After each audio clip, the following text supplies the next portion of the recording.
I realised that I was probably a bit bored with my business, and what I was doing. I just thought, okay, I kind of want to have more fun. And I've found the love of creating for myself first again, and then seeing what that does in terms of opening doors. If you're not having fun creating, then other people aren't going to have fun consuming. When you're a creative and you need people to pay you, it can be quite competitive because there's other people who can make stuff as well. One thing that I've really reflect on every day now is people not just needing someone, they want you. That is something that only happens if you put yourself out there. And I don't mean by just being consistent on social media, because everyone does that. It's about, I just believe there's too much noise to play it safe and be vanilla now. What advice would you give me to bring more fun back into my business and into my content? I would say,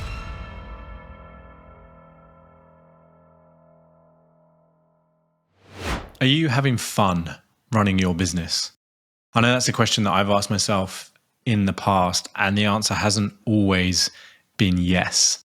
Today I'm speaking with Adam Faulkner, who I've been watching closely on social media for the past few years. And recently, Adam has been signed by a talent agent, which I know has really helped to boost his creative video production agency, but also his personal brand and his social media following. One of Adam's biggest values is fun, and Adam regularly does things like stand-up comedy. But in today's episode, we talk about how we can use fun as a compass for building our creative studio and why it's so important. What are the advantages of that, and how can it lead to unexpected outcomes? If you enjoyed today's episode, please hit the subscribe button and share it with a friend. Most people couldn't think of anything worse than standing in front of a room full of people trying to make them laugh.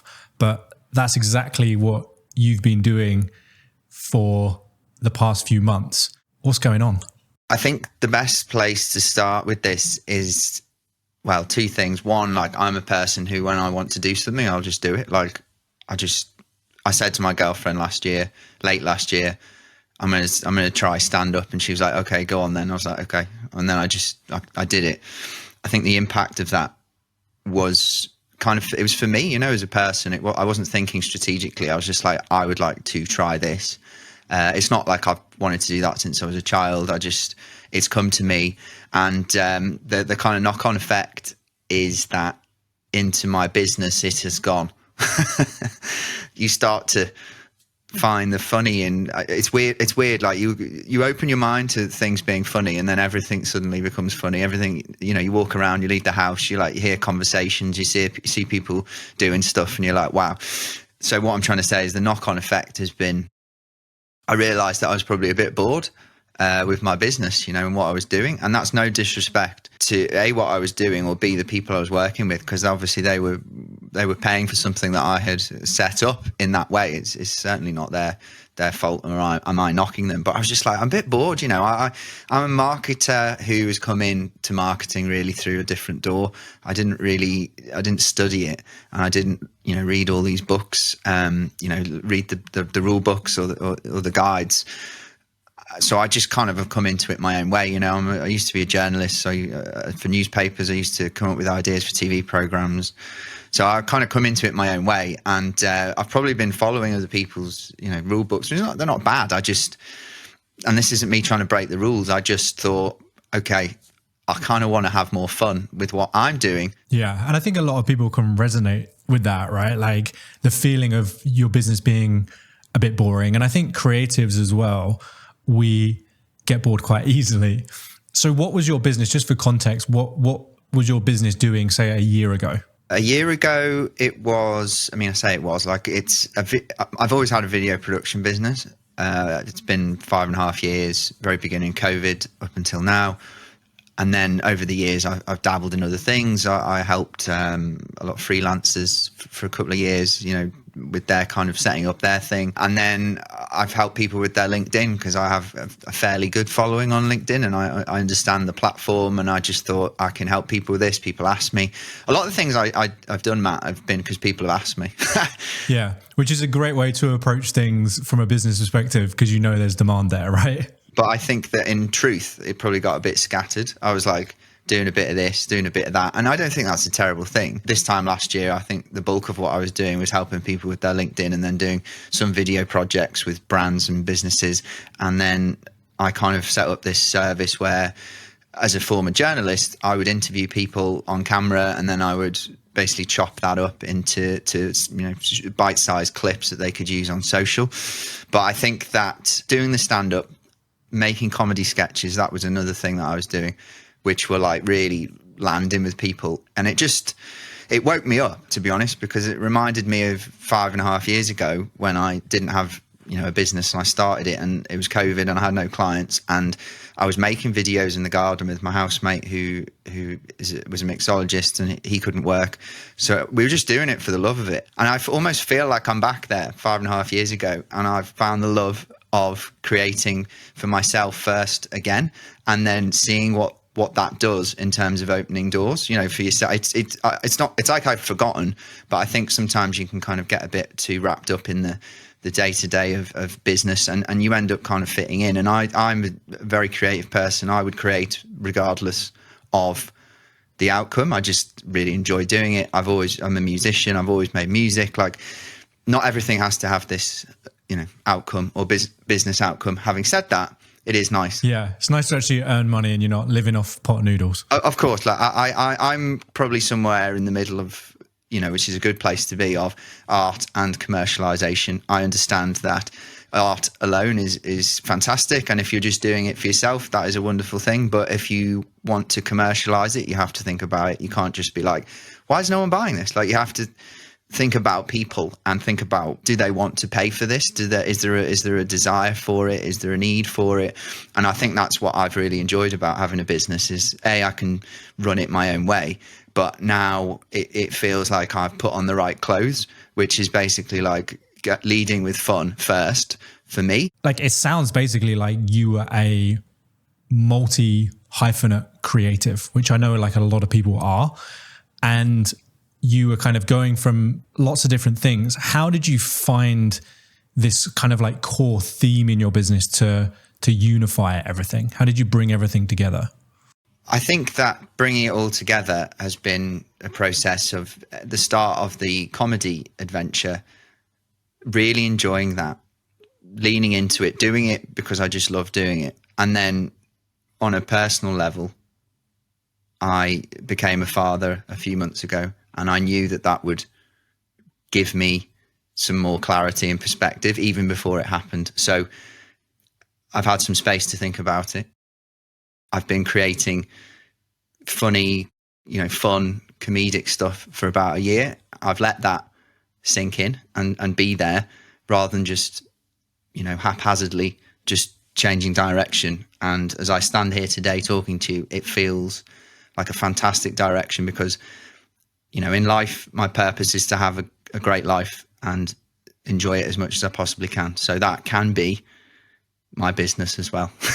Yeah, absolutely, man. And I was just reading through your LinkedIn earlier, and I love this idea that like everything that you do is leading with like fun at the core. And I think you said something interesting earlier, which is if you're not having fun creating, then other people aren't going to have fun consuming. And this has been a bit of a theme in my conversations recently, which is this idea that people pick up on what you put out. And I think a lot of us are struggling because we're told day to day, like, you need to create content, you need to do this, you need to do more, you need to do more. And for a lot of people, it just feels like an obligation rather than something that's fun. So where do you start? If you were having a conversation, well, let's just pretend with me, right? And I'm like, oh, Adam, man, this content thing, it's just hard work. Like, what would you say to me? What advice would you give me to like bring more fun back into my business and into my content? Without going back too far in my life, because I actually have been reflecting on this today.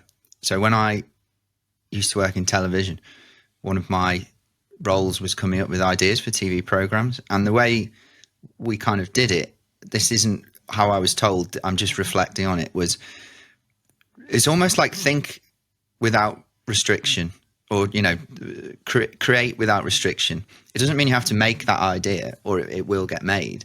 It's more, don't restrict yourself before you've even got to the idea. So my advice is like, what would you do if you weren't overthinking it and you were like, what would fun look like to you? Like, without putting on the hat, which is the logistical hat, going, well, that will never work, or that will never. It doesn't have to be made, but it gets you into a way of thinking, right? That can maybe lead to some. It might not be that idea, but it opens your mind up rather than going, well, that won't work for this reason or that. It's basically saying no before you've even said anything. And I think that's what people do, because they go, that'll never work. And I think that is indicative of how people are in life. They decide, well, that won't work. And it's like, well, no, because it won't work if you don't try. Yeah, it's like they've killed the idea before it's even been born. I had a great conversation yesterday with a guy called Chris Gore, and he has built his Instagram following from like nothing to over 100,000 followers. And one of the ways that he did it was he just did like a video a day for a year. And he just treated it as like an experiment. And so like one of the things he was saying is that if you can have that kind of experimental mindset of, I'm just going to go and do this thing because I enjoy it and because it's fun and I'm going to put it out into the world and I'm just going to see what the reaction is, then like it kind of takes the pressure off, rather than like, I've got to go and create this thing in this particular way. And like, this is the reaction I need to get. And it needs to drive sales and put people in my sales funnel. And it strikes me that like you've had very much that attitude towards this. And I know recently you got signed actually by an agent, right? So I was just curious, like what do you think led you to being picked up by a talent agent? What was it that you were doing differently in your content than other people maybe? Well, I think there was two factors to that. One was I was creating comedic sketches. Now, if I could just reflect on that for a second. Comedy is all about truth.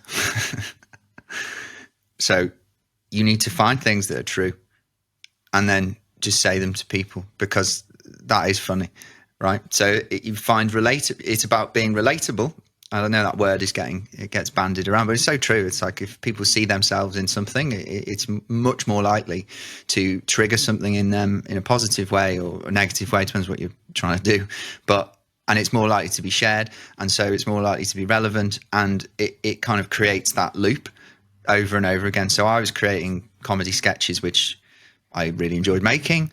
I can make because I'm a video producer as well, so it's perfect for me.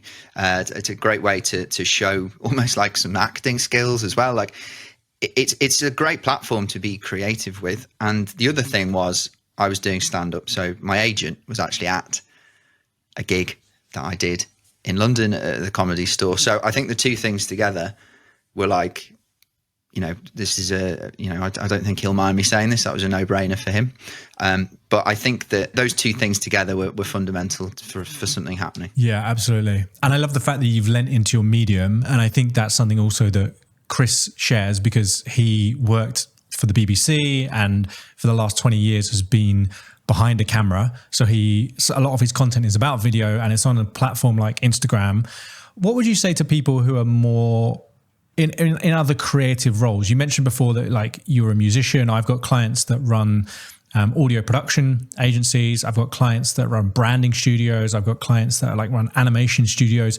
Have you got any thoughts or advice for those people in terms of creating content, building your personal brand, and I guess kind of just getting more attention on what you do? I think with a lot of creative people, they have the skills and talent, ability to create, but maybe they don't start from a place of creating for them and leading with that. And I don't know Chris, who you mentioned. He sounds great. Sounds like a great guy. But yes, that he's lent into this. Let's experiment and explore with it. Now, there are no guarantees. That's the point. There are no guarantees.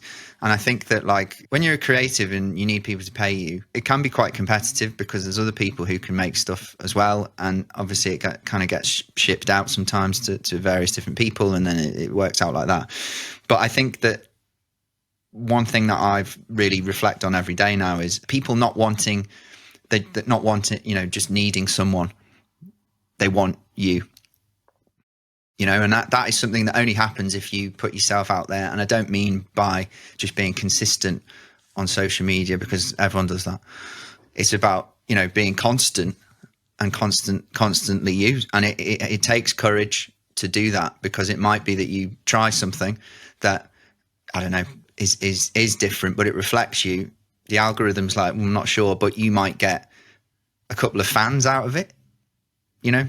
And I think that's the thing. It's not bending too much to what's out there already, you know, the kind of the rule books, the frameworks, the way, you know, the way other people do things. Now, I do believe that being overly strategic with it isn't right, because I think you'll go too far into that direction. For example, I'm not a big fan of the zig and zag thing, because it kind of feels like you're doing it for the sake of it. So my way is more leading with heart and doing, you know, something that really means creating meaningfully, experimenting and exploring with that. Not, you know, trying to not put to, you know, everyone has an ego, but if one thing doesn't work, like not every sketch I do works really well. I don't think it's because it's bad. It's just, I just accept it and go, right, make more. And I think that's a daily practice. Just make more. I'm not saying I make a sketch every day, by the way. I'm just saying, just keep creating, keep making, create the world that you want people to be a part of, rather than it being like, okay, well, I'm a creative, I can do this for you. I think that's where people can go a bit wrong. It's like create for the love of it. And you know, I think people, I don't like the word should, but I think creatives could do that more. Yeah, absolutely. And you mentioned something which is obviously thematic to this podcast, which is the courage essentially to be yourself. And I know that's something that a lot of people struggle with, myself included. And genuinely, like, I worry that if I was more myself online, I would just have like way more haters. Like some of the stuff that I think about and want to say to people, I just don't know how it would fly.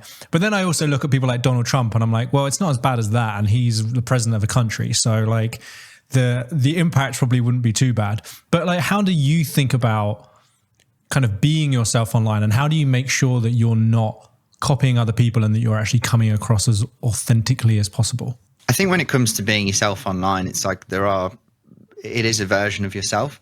It's not like everything, because it's not every part of you. It's not every opinion you have. You know, there's things that I don't talk about online. It doesn't mean I don't think them. I don't really talk about them. For example, I became a father very recently, so that's obviously on my mind a lot, and I am talking about that and I'm enjoying that. But there's other things I'm not.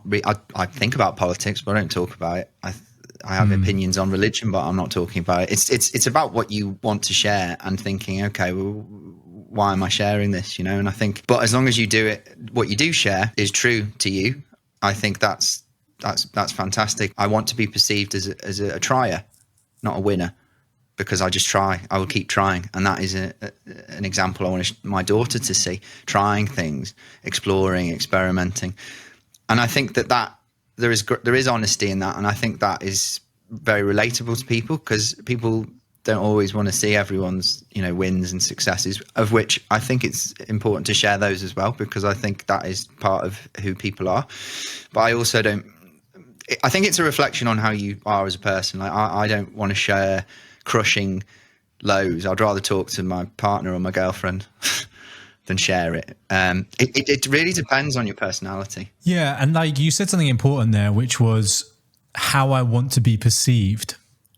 And that really interests me, because I've been having a lot of conversations about this idea of personal branding recently, and I'm still not sure I've 100% got my head around it, but I know that there's an element of curation here. So like, how much do you personally think about how you want the content to be perceived versus just making the content because you think it's funny or because you like it? I think that because I lead with, you know, heart, and I'm genuine, and certainly with all of it really, and especially the creation part, I do it because I love it. I'm like, I want to share that. And because it's like, I instinctively, for example, I wake up in the middle of the night and go, that's a good idea for a sketch, or that's a good idea for this, you know, creative thing.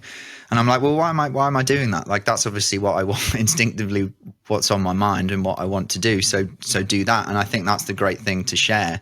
Now, I understand that there is going to be some outcome to this. And it might not be immediate from what, sharing something, but it might be an accumulative effect over time. And I also, know there is some strategy to it. It's like if I'm perceived in a certain way, then people will want me to be around to do certain things, whether that be create for them, create with them, perform for them. And that's kind of how I see it now. It's like, do I make stuff for people? Do I make stuff with people? Do I perform for them in whether it be comedy or speaking or whatever? And I think that's the thing. It's like, I'm not really one to tell people what to do. I struggle with that. I don't like that kind of preaching as if that's the only way that things can be. But I want people to perceive me as someone fun that they want to be around, someone who tries. And so that is what, philosophically, that's what's going into what I'm doing, and being honest as well. And so, like, you can't talk about everything all the time. Maybe your life changes. We evolve. Of course, we evolve as people. Right now, I have, so much room in my brain and my calendar, because I'm a new father, where I'm like, okay, that's taking up a lot of stuff. It's basically like, parenting is taking up a lot of time. And now I'm thinking about what do I want when I'm not being a parent? And so for me, it's like fun, just enjoy it. Like, I don't want my business to be a chore. Now, I think that there are a number of ways that I've got here. It's maybe longevity of a business. Maybe it's, your network is so important. The more people you know, or the more quality of the people you know, the better it's going to be. You mentioned personal brand. It's like, I'm not sure I agree with the term, because I think people are just people at the end of the day, and if people can open doors for themselves by putting themselves out there. Now, how you do that is kind of up to you. And I kind of find that instead of preaching, I'd rather create my way into people's lives. And actually, I'll enjoy the process rather than just thinking about the outcome. But I do think there is an outcome to it, because I see it, because people go, oh, that's refreshing. That's something. Oh, that's entertained me. Or that was that. Oh, he's showing me, not telling me. Whereas I think there's a lot of telling and not enough showing. And you have to have courage to do the showing and not the telling, because otherwise, how are we supposed to get a feel for how people think and what they can do, basically? Yeah, and now that everybody has got that platform, it's so easy to talk, and I think it is the rarity to show. And I think going back to this idea of creative services, what I notice is often lacking is just somebody showing what they think is cool. Like, I had a client about a year ago, and she landed a 6-figure branding project from a fake project that she did. So she literally thought this thing was cool. She was like, I really love this idea of this wine. So she created this whole wine brand, and it didn't exist. And the client came to her and was like, we love this wine brand that you created for XYZ vineyards. It's amazing. And she, entered into conversation with them, and a 6-figure branding project came out the back of it. And like the thing was never an actual project. So I think there's real validity in this idea of like creating and bringing to life what you actually want more of, or what you want to be working on more of in the world. What I would love to know, Adam, is you talk a lot about fun. Why is fun so important for you in business? I think I try my best to resist the incredible amount of noise that is out there, and really, because it's people with their own take on things and life and how to live it, and I think for me it's like I really need there to be fun and passion within that fun in my work. Like, for example, last week I got together with another kind of creator. He's another comedian, really. And we spent the whole day together and made loads of stuff. And you're just lost in it. You're in your element. I was in my element. He was in his element. And it's just so fun to be lost in that process. And I think that's kind of what I want to take. I'm taking into my business now. I know that I can do that for myself. And I know that I can do that with other people. And I just feel like you mentioned, the amount of noise there is now. I just believe there's too much noise to play it safe and be vanilla now. Like, I think maybe a while ago it might have been enough to just show up, but I think the people who are maybe showing up now is too much. So you have to really, truly connect with people now. And, the example you gave a few minutes ago about the person who created the wine brand, yes, that led to something, but I'm sure that person really enjoyed doing that. Now, I think as much as I don't like giving advice too much, my advice maybe to other people is not reverse engineer what that person did too much. I can see why that worked, but I obviously, but it's also like, if you replicate it, it might not, energy wise be the right thing for you. Do you know what I mean? Just because you can do it doesn't mean that is the thing that you should do or really, really want to do.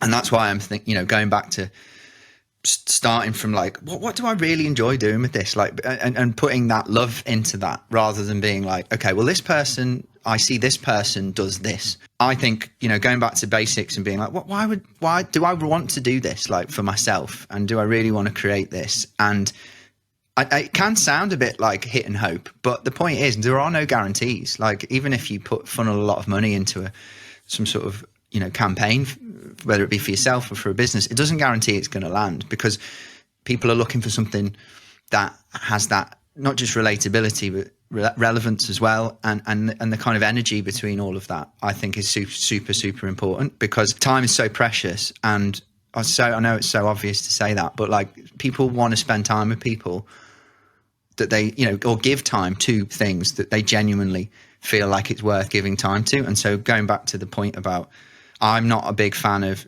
just doing marketing for the sake of it, because if you're saying that'll do, what's the person who's consuming it going to think? They'll probably just go, well, maybe it won't do. Yeah. And like, I think one of the biggest things about the time we live in now is not only have you got this constant message that we need to put content out there if we want to grow our business, but also you have AI where literally it writes the content for you. And so, like you said, now it's not even enough. Like being in the game is not enough anymore, whereas it used to be. And I think that's also one of the things that I struggle with, because when I was growing up, I was always the guy with the camera, right? I used to borrow my dad's video camera, like old school mini DV tapes, and I used to film everything. And that was like a real novelty. Like, oh, look, there's a guy with a camera, and you used to point it at people and they'd go, oh, weird, and like not really know what to do. Or they would do extreme stuff because you were just pointing a camera at them or whatever. Now it's like everyone's got a camera in their pocket, and so everyone's so used to being filmed, and everyone's so used to just flipping that camera around, talking to it, and then broadcasting it to every single person that follows them on the internet. And so it's like the game has just changed, basically. Like, I don't think we're playing the content game anymore. I don't know if you have any thoughts on that. Well, I think I maybe said a few things a few minutes ago about, just showing up is like, it feels like maybe less than the bare minimum somehow now. I actually think that, like, if you're going to do it, you may as well put the love into it now, because it's like about finding the true fans. It's more than reverse engineering what someone else has done to try and replicate their success. It's more than saying, well, it's this medium of, for example, video or, images, text, podcast. It's more than that, I think, because when you're so overwhelmed with information, and you're going to pick things that you really want to give some time to, not some. And I don't think people are doing half-assed things. I don't believe that. I think it's more just like there's too much of it. So it's kind of like going back to something more pure. And I think that, like, on a very basic level, that's why I'm saying doing it for yourself, in terms of how you feel about it, is the best place to start, rather than going, what's the outcome going to be with this? Now, I appreciate that we are outcome driven as human beings. Outcomes are nice. There are no guarantees that you will get them.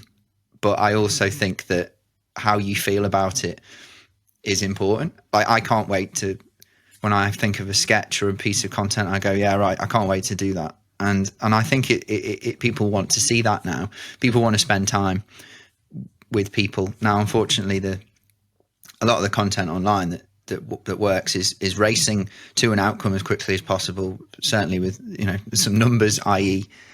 Money, obviously, and maybe it's something to do with metric like followers or whatever. And I understand why people do that, but if everyone does that, it's just like, I don't understand. Nothing stands out. So I don't think it's about doing the opposite of what everyone's doing. I think it's about doing something from the heart. And people will go, well, maybe that it's not enough or it won't work. It's like, well, you can't guarantee, anything. Anyway, so you may as well enjoy it. Yeah. So I was saying this the other day to my friend, like I used to run a record label, and we agreed at the beginning that no matter what, we would only put the track out if we really liked it, because if it was a hit, then it was great and we really liked the hit. But if it wasn't, we would like still listen to it and we felt proud of the music. Whereas if you did it the other way around, where you just chose something because you thought it was going to be a hit, but you kind of secretly hated it, if it flopped, then you've got this thing on your label that you're kind of not proud of and also didn't do well. So it kind of sounds like you approach content in a similar way. Yes. And I, as a musician, I've been there trying to write songs that you're like, is this going to be popular, or is this going to have the hype? Is this going to, I just, there's so many factors, isn't there, to go with that way of life, as in a music, it's there's no guarantees. But then I almost, now you've said it, it's almost like I take that attitude to, yes, content, but also now business, which is like, I'm just going to lead with, love. And some people might find that a bit fluffy. Fine. I back myself to run a business and find more than enough to keep it running. And I'm prioritizing the enjoyment of that as well. And so I that's kind of how I'm doing it. Yes, I completely agree. And I think that, like, without trying to be too philosophical about it, we'd already talked about the amount of noise that's out there. That is there. But then I also think that you have to give a nod to, AI and what that is actually doing to maybe people's psyche a little bit, which is like, I personally believe, it's my prediction, you will see more people kind of not rebelling, like not using it, but like more just like, do you know what? It's great being with humans, isn't it? And talking to them, and spending time with them. And I don't just mean in person. I mean like just feeling like that something real and connective is actually there. So I think that it's a good time to be that. And things that like might potentially even be questionable, that might have been used, AI generated or used. People are going to switch off from that more and more. Now, I don't want to go off on a big rant about AI, but it's more in the context of something real. And that is something that I really, really, really stand by. I think it's a great time for it. A few years ago, people would have gone, well, yeah, obviously. Like, it's so obvious. But now, because of the way we live, I think it's even more, it's even more important. And you will see I think that to be a normal person and make things happen for yourself, it wasn't, the internet has obviously delivered so many opportunities. Now some people find that overwhelming because there's a sea of it. There's no guarantees whatever happens. I see people becoming, musicians through TikTok. That world has changed. They don't go after necessarily the record deals as much because there was one way to do it. Now there's different ways to do it. So I just think, like, what a time to be a normal person who really tries to, not just put themselves out there, but like really put their stamp on, their creativity and what they do, because there are people watching. There's no guarantees you will be, depends on your goal in life, a very, very rich person or a very, very famous person. There's no guarantees there, but you don't have to be. You could make something really cool happen for yourself, and it might be different for different people, but I just think that's so exciting. Yeah, we definitely live in a time of abundant opportunities, but it's almost, the scale's almost swung the other way, where there's too much opportunity and the barrier to entry is so low. So I guess the final kind of question that I've got for you, Adam, based on everything that you've been through and the fact that you run your own video production company technically still, do you think that creating content and building a personal brand is essential to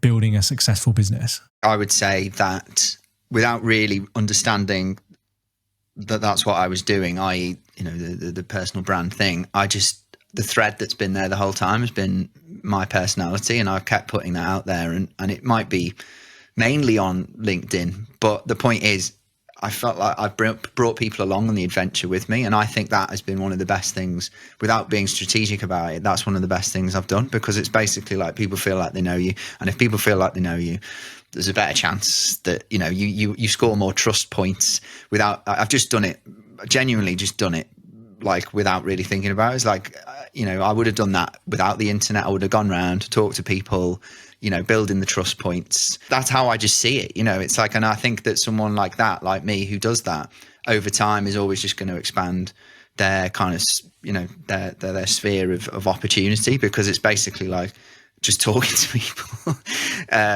communicating with people in, you know, maybe in conversation, but also starting conversations, you know, through content. Now, you know, and I don't think that is specifically tied to a medium, as in like video writing.